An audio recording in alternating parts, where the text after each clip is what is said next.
Consider a scenario where you manage a Microsoft 365 E5 environment with 1,000 Windows 11 Pro devices using Microsoft Intune.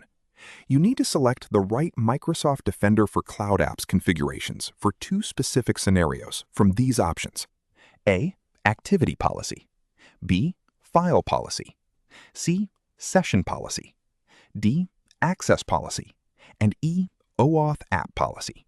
The first scenario is, when a user downloads a file from SharePoint Online, a label must be applied to the file in real time based on the file's contents.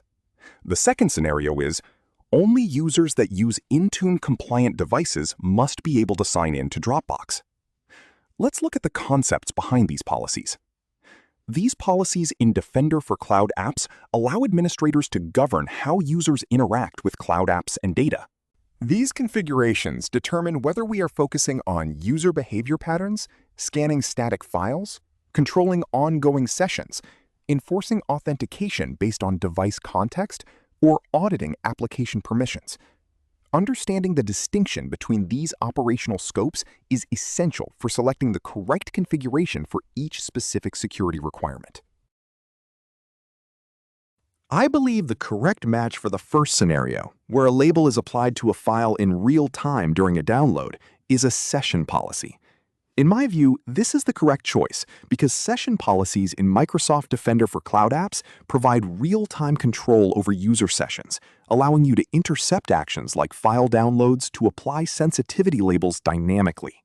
For the second scenario, requiring that only users with Intune-compliant devices sign into Dropbox, I believe the correct match is an access policy.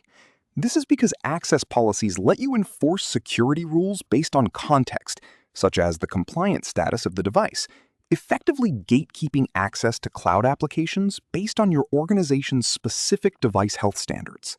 Regarding the other options, activity policies focus on monitoring behavioral patterns or specific events rather than real-time enforcement.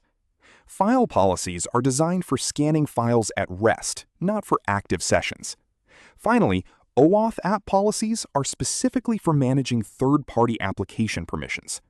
As an exam tip, always identify whether the requirement asks for real-time interaction, device context, or static scanning to choose the right policy.